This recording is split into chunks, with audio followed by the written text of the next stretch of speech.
Let's do some problem solving with logarithms, especially to solve exponential equations. To do that, we need to start with some basic problems. This first problem says to evaluate the following four logarithms. Start with part A. Log base 3, that 3 is called the base, of 243. First thing to realize is this quantity, this expression, represents one number. What number is it? It's the exponent to which the base 3 must be raised to get 243. Essentially, it's the answer to this equation. What value of x will make 3 to the x equal to 243? In general, this can be a very difficult problem. In particular situations like this one, you can sometimes guess. Looking for patterns, we know 3 to the first is 3. 3 to the second power, or 3 squared, is 3 times 3 is 9. 3 to the third power, or 3 cubed, is 3 times 3 times 3 is 27. 3 to the fourth power is 3 times 3 times 3 times 3, which is 81. And 3 to the fifth power, I end up multiplying 81 by another 3, and I get 243. In other words, the solution of this equation for x is 5. And that means, by definition, nothing magical, by definition, that this logarithm must equal 5. That is the answer for part A. That quantity, that expression, is the exponent, in this case 5, to which the base 3 must be raised in order to get what's in the parentheses, 243. On to part B. Let's use a different color. Log base 17 of 1. Once again, say to yourself, this is a number to which the base, in this case 17, must be raised to get the number inside the parentheses, in this case 1. It is the solution of this equation. That might seem a little confusing. How can I raise 17 to the x power and get 1? Shouldn't I get something 17 or larger? Well, you need to understand more generally what exponents are about, and in particular, in this case, the exponent must be 0. Anything other than 0 to the 0 power is by definition 1. Now you might scratch your head and wonder why. I'm not going to get into it. That's a subject for another video. X must be 0 for this equation to be true, and that means log base 17 of 1 equals 0, because 17 to the 0 power, again, nothing magical, it's by definition that it equals 1. Definition, nothing magical. All right, on to the next one. Log of 1 over square root of 10. And wait, where's the base? Is that a typo? No, it's not a typo. The base is implied by the fact that I just have the log without a base. That seems kind of weird, but that is the case. That's called the common logarithm. When you just see an log without a base, it means log base 10. It's just a shorthand. We don't bother writing the 10 because it's a very common logarithm. So the question here is, what should x be to make 10 to the x equal 1 over square root of 10? And again, the point of this video is not to go into real nitty-gritty details about what it means to raise numbers to different kinds of powers. I'm really assuming you know something about that. In this case, what power should we raise x to get 1 over square root of 10? That might seem a little difficult. First realize square root of 10 is 10 to the 1/2 power. And then realize that really when you take 1 over 10 to some power, that's the same as 10 to the negative of that power. And therefore, by definition, 10 to the x will equal 10 to the negative 1/2 when x equals negative 1/2. I'm really also implicitly assuming this function is something called a one-to-one function, but don't worry about that if you don't know what that is. So the answer is that log base 10, which is the common logarithm of 1 over square root of 10, must be negative 1/2. I can say log of 1 over square root of 10 is negative 1/2. Pretty strange, huh? But that is the definition. I didn't circle the answer to B. I probably should have done that or boxed it here. All right, part D. Is that a logarithm? What's that? ln? And what's e?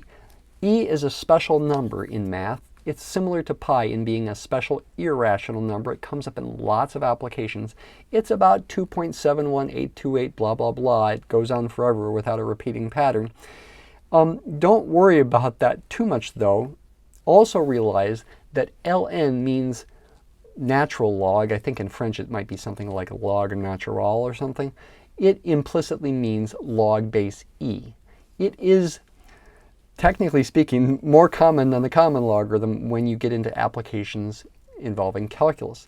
It is the nicest logarithm to use for calculus. So ln means log base e. I could write log base e. But to solve this problem, it's not as difficult as it looks. This expression inside the parentheses, by properties of exponents, you can add those exponents. So we get e to the 5 plus negative 2, which of course is the same as e to the 5 minus 2, or e to the third power.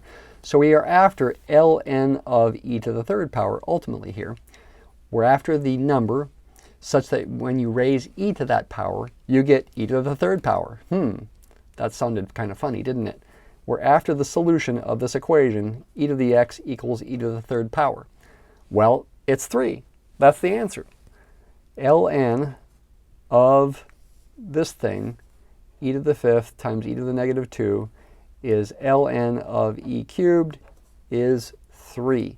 That is the answer. Okay, it's kind of weird. You got to get used to it. You got to get used to thinking like this, but that is the way to do it. Before I go into the next problem, I should also emphasize that this problem could have been done in another way. By using a property of logs, I could take the log of this product and say it is the sum of the logs of the individual factors. I'll say that again. I'm taking the log of a product here, e to the fifth times e to the negative 2. That it turns out to be the same, we will see, as the sum of the logs of the individual factors, ln of e to the fifth plus ln of e to the negative 2. This is the same as 5. This is the same as negative 2. 5 plus negative 2, once again, is the same as 5 minus 2 by definition, and this is 3. That's another way to get the answer. In this problem, we are to simplify each expression completely. You see 4 different expressions here to simplify, and really fewer numbers than the previous problem. This is more abstract. We need to use properties of logarithms like the one that I emphasized at the end of the previous problem. Part A, find and simplify the expression that you see here, natural log of ABC, that means a times b times c, plus 2 times natural log of e to the 14th. You could do that one pretty quickly, right? Natural log of e to the 14th, like I just emphasized in the previous problem, would be the exponent to raise e to get e to the 14th. It would be 14. 2 times 14 is 28. This thing right there is a 28. Another way you could think about solving that, though it's not really necessary, is you could use a property of logarithms where you take this exponent, in this case the 14, and bring it in front and write it as 2 times 14 times natural log of e. Okay? And the natural log of e is the exponent to raise e to get e, which is 1. This thing right here, natural log of e, is a 1. So the same thing you get here by doing that is the right answer. 2 times 14 times 1 still is 28. That's a property of logs that you can bring that exponent down in front. I'm not explaining that property, though if you think about this example, it does make sense. There's another property I can use for this part right here. ln of a times b times c. It's really the same property I used at the end of the previous exercise. The log of a product, in this case with 3 factors, is the sum of the logs of the individual factors. So this ln of a, b, c is the same as ln of a plus ln of b plus ln of c. The sum of the logs of the individual factors, and don't forget the plus 28 there. ln of a plus ln of b plus ln of c plus 28 is the simplified expression. You might say it doesn't look much simpler, but that is what you are being asked to do in this kind of problem. If this is confusing to many people, it helps to think about examples. Before I go on to part B here, let me just think about an example. This kind of property that I just used is true for any logarithm, including, for example, log base 2. If I was doing the log base 2, for example, of, say, 4 times 8, that's the same as log base 2 of 32, because 4 times 8 is 32. What number do I need to raise 2 to get 32? Well, it's 5. This is the same as 5. If you do the sum of the logs of the individual factors, log base 2 of 4 plus log base 2 of 8, you do get the same answer. And every example you try like this should work. Log base 2 of 4 is 2 because 2 squared is 4, and log base 2 of 8 is 3 because 2 to the third power is 8. Once again, you get 5, confirming it for this example. You can try more examples. You'll see it works if you don't make a mistake. There are also not too difficult proofs of this kind of property that I would encourage you to look into. In fact, I've got some videos about it. You can look into it if that interests you. On to part B. 10 to the log of a times b. This is a different kind of problem. Seems a little tricky at first, but again, take a breath. You can do it. Think about what the logarithm means. Log of a quantity. This quantity does happen to be a times b, but that's not really a big deal. It's just some number. That represents the number, this entire symbol here, log of a times b, and that, notice it is the common logarithm. This is log base 10. Represents the number to which you must raise 10 to get a times b. Hey, I'm raising 10 to that number. This has got to be a times b. Okay? It's true by definition. And again, the fact that it's a times b in there is not a big deal. If it were just a c, the answer would be c. If it were a d, the answer would be d. Though making out a product like this does provide us another way to check the answer by using the exact same property again, that the log of a product is the sum of the logs of the individual factors. I could use that here, and I could also use a property of exponents as a way to check the answer. This is the quickest way to see the answer, is just using the fact that this is the number to raise 10 to get a times b. So if we raise 10 to it, we get a times b. But I also could take this log of this product and write it as the sum of two logs, log of a plus log of b. And then I could use a property of exponents to say this is 10 to the log of a times 10 to the log of b, right? If you were going from here to there, you would add the exponents, so we can go backwards as well. And that's the number to raise 10 to get a. So if I raise 10 to it, I get a. And this log of b is the number to raise 10 to get b. So if I raise 10 to it, I get b. There we go, a times b, same answer, okay? I didn't put a dot there, but it means times. Another way to check, obviously, thinking about just the quantity inside without doing this is a quicker way to get the answer, but it does confirm the answer and re-emphasize the property of logs. Part C. Let's use a blue pen here. ln of square root of a. Can that be simplified? Yeah, what they mean for you to do in this kind of problem, similar to what was one of the first problems on the first page, is to write the square root. In this case, it's the square root of a as a to the 1/2 power. And then, can you do anything with that? Yeah, you can bring this exponent down in front. This is the same as 1/2 times natural log of a. That's one way to write the answer. That's the same as natural log of a divided by 2. Any of those two ways of writing the answer is the same. Multiplying by 1/2 is the same as dividing by 2. That is what they want you to do. Last part, part D, log. And by the way, don't worry about the fact that this is natural log. If it were any other log, it would be the same kind of thing. This is a common log, but if it were any other log, it'd be the same kind of thing. We've got the log of a divided by b times c here. It's also true that the log of a quotient, a fraction like this, is the difference of the log of the top minus the log of the bottom. It's that difference. So I've got a fraction here, log of a divided by b times c.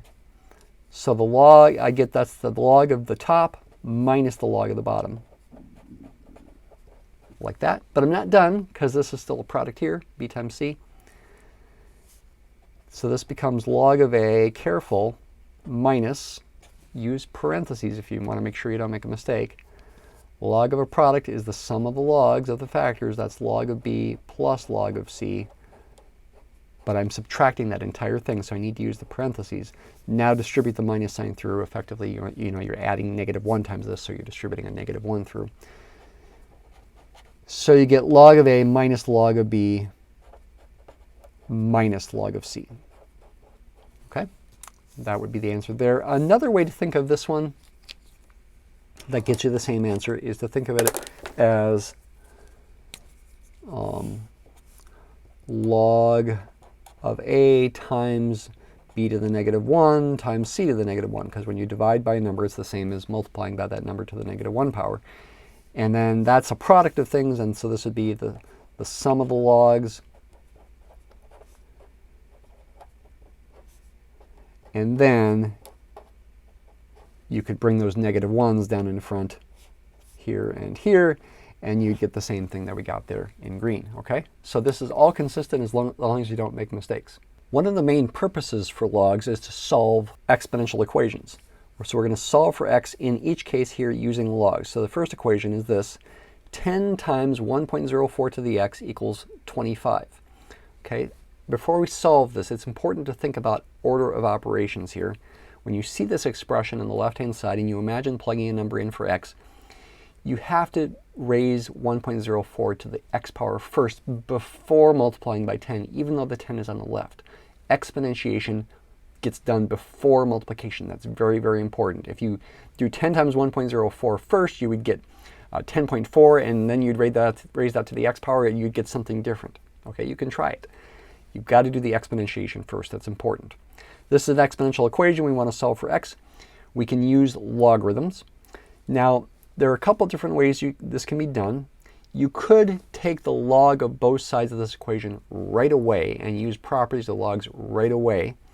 More typically, I recommend trying to isolate the base to the x power first by itself before using logs, but I would encourage you to check it either way. So I'm going to divide both sides by 10 first to get the 1.04 to the x on the left by itself. If I divide by 10 over here to cancel the 10s, I have to balance it by dividing by 10 over here. 25 tenths is the same as 5 halves, or 2.5 if you prefer. Now take the log of both sides. But wait a minute, there's lots of logs. Which log should we use? Well, we're ultimately going to be using a calculator here. And so, not that graphing calculators do have the capability of doing other logs, but it's certainly simpler to use the logs that are already in the calculator buttons here. LOG means common logarithm, and LN means natural log. Doesn't matter which one you use. It actually does not matter. You can use either one. I'll use maybe the common logarithm for this one. I'll use the natural logarithm for this one, because that's base e for one thing. I'll go ahead and use the natural log for the third. But you really could use either common logarithm or natural logarithm in all cases, actually. So let's use the common logarithm with this first one. Take the log of both sides to get this.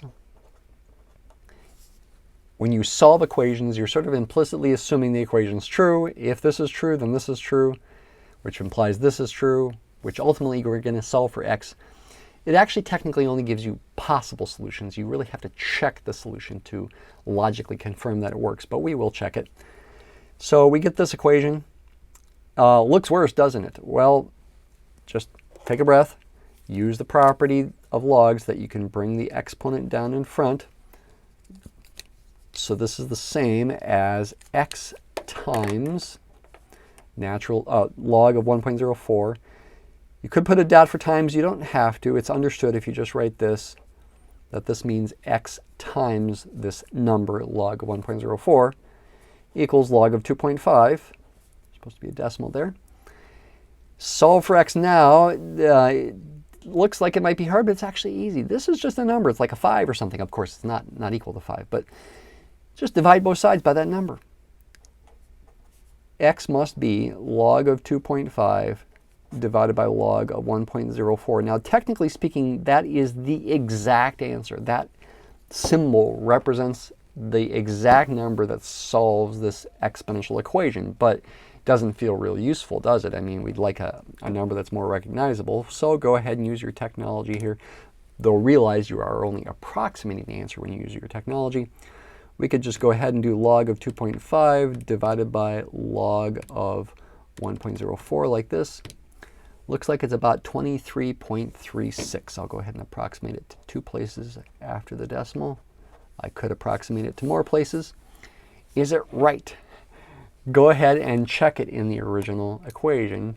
Maybe I'll even check it with more decimal places here. I'll go 1.04 to that previous answer power. It should give me 2.5. Yeah, 2.5. How about that? Times 10 then will equal 25. Okay. We can check it. And the calculator, of course, is rounding things, but it's keeping enough places of accuracy in its memory that it's rounding to what seems to be giving us the exact answer, confirming that it's right. Of course, if you use the more rounded answer, you would not get exactly 25. There would only be approximately 25. What if I had used the ln button, the natural log? I would have gotten natural log of 2.5 divided by natural log of 1.04. And even though the individual numbers in the fraction, the numerator and denominator, would be different, the ratio, the fraction itself, would be the same. Natural log of 2.5 divided by natural log of 1.04 still is going to be about 23.36. Okay, so again, it's giving you the right final answer. The individual numbers on the top and the bottom are different, but the ratio is still the same. All right, part B. 10 times e to the x equals 25, so it's a similar kind of setup here. Once again, I could divide both sides by 10 and get e to the x equals 2.5. Now, since it's base e, which is about 2.71828, go ahead and use the natural log. Do I have to use the natural log? You could use the common logarithm, but it's more natural to use the natural log for one thing, because, well, you don't even have to think about bringing the x down in front, although you could. If we brought the x in front, we'd have x times natural log of e, and we saw before natural log of e is 1. But you also can just think about this. ln of e to the x is the number to raise e to get e to the x. It's x. That's x. The answer is natural log of 2.5. But what's natural log of 2.5 approximately? ln, use the ln button now, right there. ln of 2.5, it's about 0.91629, so I'll approximate it to 0.92, say. Okay, maybe your teacher tells you to use more decimals. Check it. Raise e to this power. This power is a number that's less than 1, and so the answer has got to be less than e, less than 2.71828, which 2.5 is. There we go, 2.5, okay? And if I multiply that by 10, then I'm obviously going to get 25 in the original equation. Okay, so it is working, and you can check it. Part C, for sake of variety, let's actually take the log right away. And I will use natural log, though I could use common log. I could divide both sides by 2, although it's not really, in this particular problem, it's not really, doesn't really help you much, so to speak. So it really is fine to just take the log right away. So I get natural log of 2 times 3 to the 4x power equals natural log of 5x. In this exponential equation, I've got x's on both sides of the equation. That's not the most common thing that happens, but it is happening here. Use properties of logs. The log of a product is the sum of the logs of the individual factors. So I can write this. And I can bring that exponent in front. I can write this as x times natural log of 5. This thing, I can bring the 4x exponent down in front and write 4x times natural log of 3. It's all multiplications there. 4 times x times natural log of 3. Goal is to solve for x. This looks complicated, but it's simpler than it looks.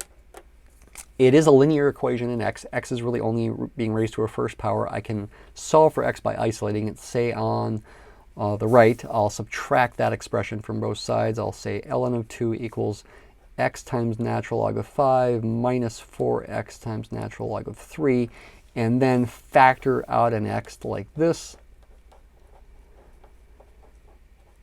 And then divide both sides by that number. So x equals, if I have not made a mistake, we'll check it here, natural log of 2 all divided by natural log of 5 minus 4 times natural log of 3. That is one exact form of the answer. You also could, it's not wrong, to use a property of logarithms in reverse. I can put the exponent here back into the power of the 3. 3 to the 4th is 81. And then I'd have the natural log of 5 minus the natural log of 81. That would be the same as natural log of 5 over 81. So you can use these properties in reverse. It doesn't really matter for solving this problem. Either way, we want to use a calculator. Natural log of 2 divided by natural log of 5 over 81 gives us about negative 0.25. Is this working? Check it in the original equation here. Plug it in the left side first. Remember our order of operations. Multiply by 4 first and then make that the power of 3 and then multiply by 2. So I'm going to, I guess I can kind of, in my graphing calculator, I can kind of do it like this here. 3 to the 4 times the previous answer. That gets multiplied by 2. If I raise 5 to this power, I should get the same thing, up to possibly a small rounding error, negative 0.24888, 4877. Yeah, okay. Up to a small rounding error at the end, I got the same answer. Okay, pretty cool. Problem 4 says, find the doubling time and tripling time for the function y equals f of t equals 1.08 to the t power, an exponential function, exponential growth in particular. Such functions always have things called doubling times and yes, also tripling times. And in fact, even if I put a coefficient in front here, a multiplier, the fact that the base 1.08 is the same means the doubling or tripling time would stay constant. It doesn't matter what the starting amount is. Doesn't look like it's related to logarithms, but it is. We ultimately, to find these things, we also have to use logarithms. For the doubling time, I'm after the amount of time t to make this function value double. What's its value at t equals 0? What is f of 0? It's 1.08 to the 0 power, which by definition is 1. So to double means I'm looking for the value of t where the function equals 2. Okay, f of t equals 2. I want to solve that equation. If there were, again, a coefficient in front, like 5 to begin with, the doubling time would be the time for 5 to double to 10 instead of 1 going to 2. But we'd ultimately solve the exact same equation here using logarithms, and I will make a habit now of just using the natural log. Natural log of 1.08 to the t power equals natural log of 2. Bring that exponent down in front. We are familiar with this now. T times natural log of 1.08 equals natural log of 2. And that means t, which will be the doubling time, is natural log of 2 divided by natural log of 1.08. This hints at a more general fact that no matter what your base is, the doubling time is natural log of 2 divided by natural log of the base of the exponential function. There's something called the rule of 72. Some people simplify it to the rule of 70 that says if your interest rate, so to speak, if you imagine this representing compound interest, your annual interest rate in this case would be 8%, which would be really great. If you want to find the doubling time, and especially if the interest rate is close to 8%, which it hardly ever is, right? It's a lot smaller these days. You take 72 divided by 8, and that will be 9.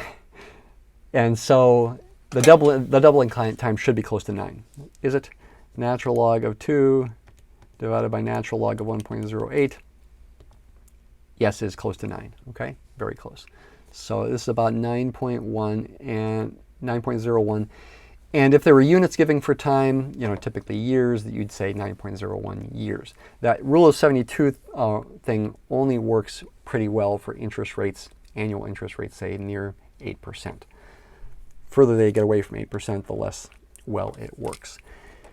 What about the tripling time? Once again, f of 0 is 1. We're after the value of time where f of t has tripled from 1 to 3. F of t, which is 1.08 to the t, equals 3. Similar kind of work is going to give you a tripling time of natural log of 3 divided by natural log of 1.08. And I don't know of any analogous rule of something for tripling times. It's going to be longer than the doubling time. ln of 3 is a bigger number than ln of 2. ln of 3 divided by an ln of 1.08. It's about 14.27. We could check it. Take 1.08 and raise it to that power. Should get 3. And I do. Okay? So that's doubling and tripling time. While the previous problem was about doubling and tripling time for exponential growth functions, this problem is about something called half-life for an exponential decay function. A decay function is going down, it's decreasing over time.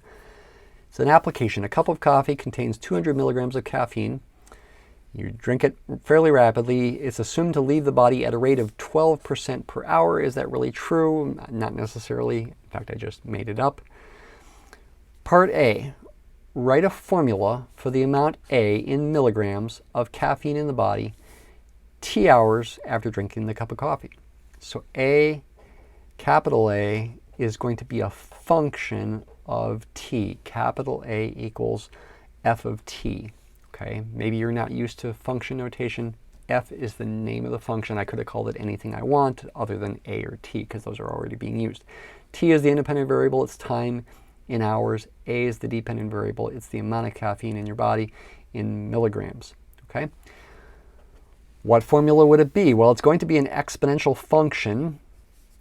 The general form in this kind of situation is the initial amount. You could call that A sub 0. Sometimes people call that A naught, not A naught, A naught, N-A-U-G-H-T. It stands for 0.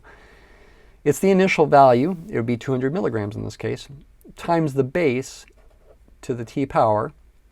The base is sometimes written as 1 plus maybe an R or something to the T power. Often R is an interest rate for an exponential growth compound interest application or something like that. But in this case, R is the percent rate of change, okay? Relative rate of change it's called. In this case, it's decay, so R is actually negative. And R then would, you convert this percent, 12% per hour, to a decimal, 0.12, but then you'd put a negative sign in front of it because it's decay. R is negative 0.12. Let's write those things down. A0 or A naught is 200. R is negative 0.12. That 12% gets converted to 0.12, and then again, because it's decay, you put a negative sign in front of it, making 1 plus R less than 1. And so this means A equals f of t equals 200 times what's 1 plus negative 0.12? It's the same as 1 minus 0.12. That's 0.88. Now what this means is after every hour that goes by, 88% of the caffeine is still in your body compared to the previous hour. Okay, is another way to think about this problem. That is part A. That's the formula for A as a function of t. Part B, graph the function from part A and estimate the half-life graphically. Okay, I can draw a general graph, but we'll need our calculator to get a more precise graph. A general graph of an exponential growth is like that. A general graph of an exponential decay is like this, decreasing. Both kinds are concave up, if you know what that means. But this one is decreasing. The graph looks like this. This would be the t-axis. This would be the a-axis. This value right there would be the 200 milligrams. We're after the half-life. Now, the doubling time was how much time it takes for the quantity to double in the case of exponential growth. For the case of exponential decay and half-life, it's the amount of time for the amount to get cut in half. From this case, from 200 down to 100. So we're after the value of t sub half or something like that. You could label it where the value of the function equals half of what its starting value is at t equals 0. That half of 200 is 100. So we're after setting this equal to 100 and solving for t. We'll do that in part C. But here we're just trying to do it graphically. So now we'll go to a graphing calculator. Go to the y equals screen here. Plug in the function, 200 times 0.88. Of course, the calculator, you've got to use an x power instead of a t power, but pretend it's a t. Go to your window. T values are positive. Let's try letting the t or x here go from 0 to 10 to start with. For the y range, we need to go up to at least 200 here, maybe 210. Make the tick marks 10 units apart. Say we should get a decent graph here. Maybe we also want to graph the horizontal line at 100. That would be good too. And see both graphs. There's our exponential decay. And then our horizontal line at 100. And we can see, roughly speaking, the half-life is, can I do that here by looking at my screen? 1, 2, 3, 4, somewhere close between 5 and 6. If we look for calculating the intersection point, we can find it more precisely. First curve, second curve, and guess. Looks like the half-life's about 5.42. Okay, I'll write it as a t. T sub half for half-life, that's just a label to say this, the half-life is about 5.42, and if the units are given as they are here and t is in hours, this would be hours, and those units should be included. All right, in part C, the directions say to use logarithms to find the half-life of the caffeine. So now we use a logarithm. We go back to the exponential function, 200 times 0.88 to the t power. Set it equal to 100. We are setting it equal to 100 and trying to solve for t. Use logarithms. I'll divide both sides by 200. 100 divided by 200 is 1/2. Take the natural log, say, of both sides. I'll get natural log of 0.88 to the t power equals natural log of 1/2. And by the way, natural log of 1/2 is the same as natural log of 1 minus natural log of 2. And natural log of 1 is 0. We've seen this kind of stuff before if you've been through the video so far. So this becomes negative natural log of 2. Interesting. Natural log of 1/2 is the opposite of natural log of 2. And it is true. You can check it. This t can be brought in front. So we can write t. Ultimately, we can divide both sides by, well, let's write this part. T times natural log of 0.88. We can divide both sides by natural log of 0.88 and get negative natural log of 2 divided by natural log of 0.88. Is this a negative number? And wouldn't that be wrong? No, it's actually a positive number. What? Yeah, because natural log of 0.88 turns out to be negative. And two negatives make a positive. So you can see that here, natural log of 0.88 is the number to raise e to get 0.88. It has to be a negative number because that number is less than 1, negative 0.127. Negative natural log of 2 divided by that answer is a positive number. Should be about positive 5.42. Yes, it is. Okay? So symbolically, you would include the negative sign there, but ultimately, when you simplify, it is a positive quantity as it would have to be. Our last problem is about inverse functions. Find the inverse function in each case. Start with part A. P equals f of t equals 5 times e to the negative 0.03 t times t power. How do you do this? The heart of solving for inverse functions, when your function is 1 to 1, this function is an exponential decay. Its graph would look like this. You would pass the horizontal line test. No horizontal line would go through it more than once. And what that means is for each output, there's exactly one input.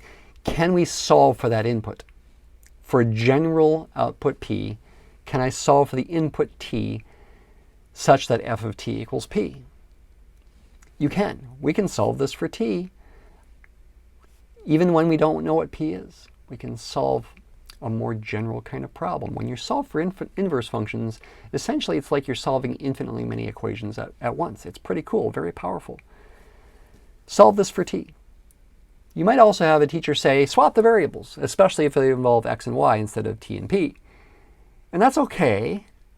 However, I should warn you that if the variables mean something, and oftentimes with t, that's time, and p might be a population, for example, the variables would mean something, and you would not want to swap them. And you would not want to graph them on the same set of axes, unless you were thinking about the graph the inverse function in a sideways kind of way. Don't worry about it if you don't know what I mean by that. So I'm not going to bother swapping the variables here is the upshot of this.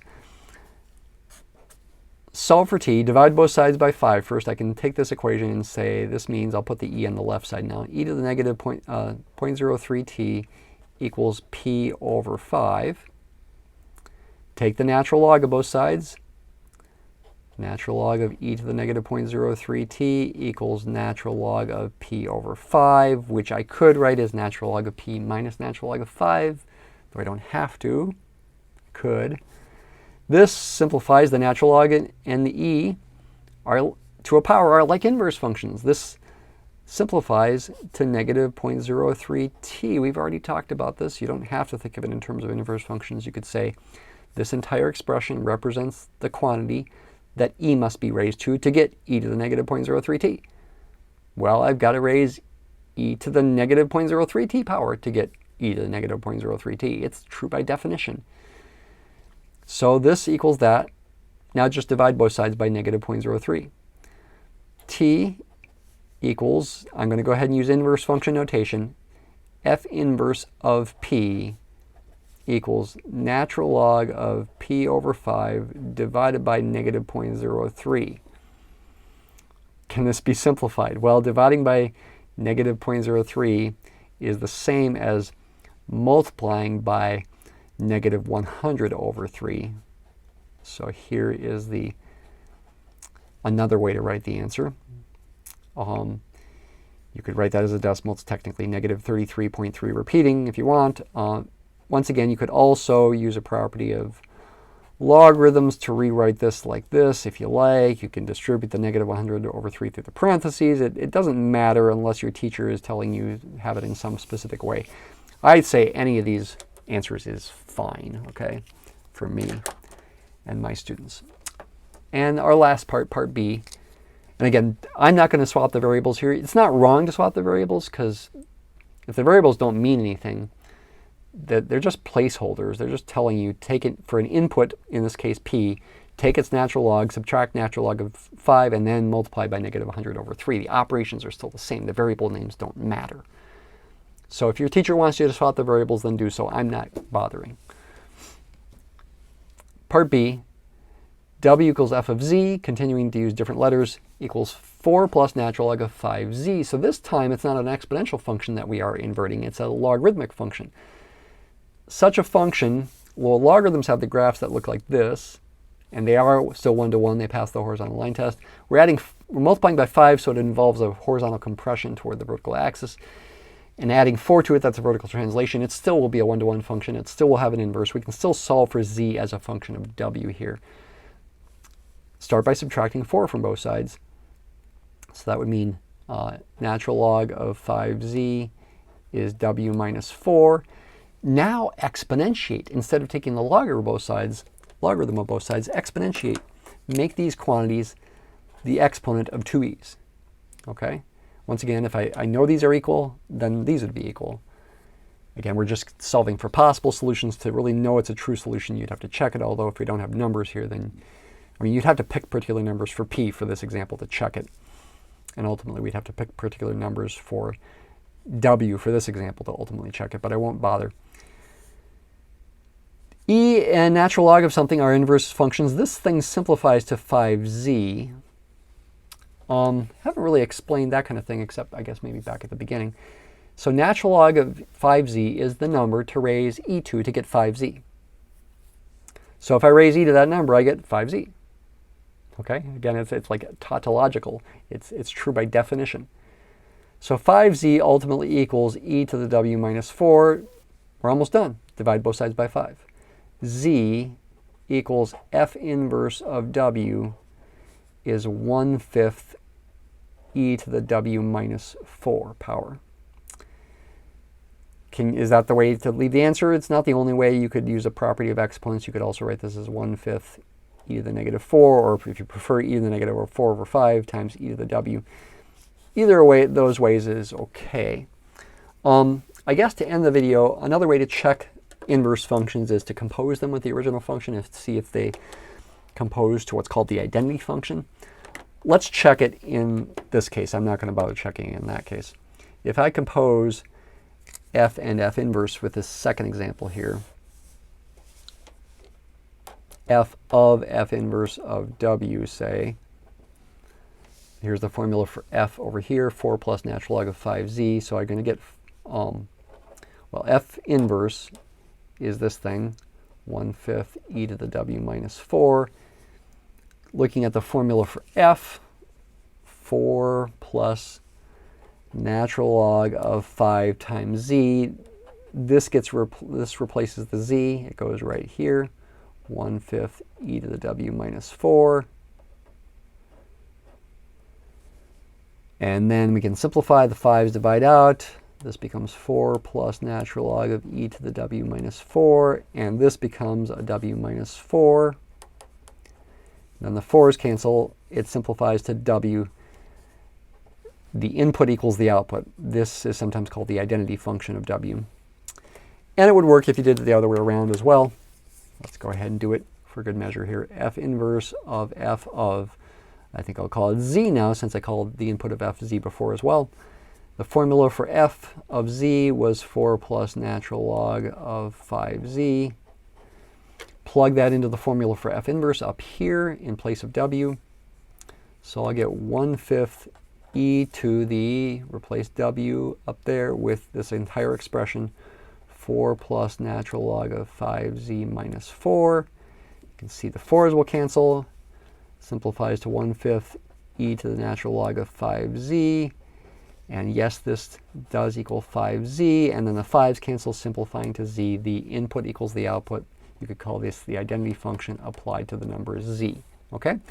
It's another way to think of it. Maybe your teacher doesn't talk about that. Thanks for watching.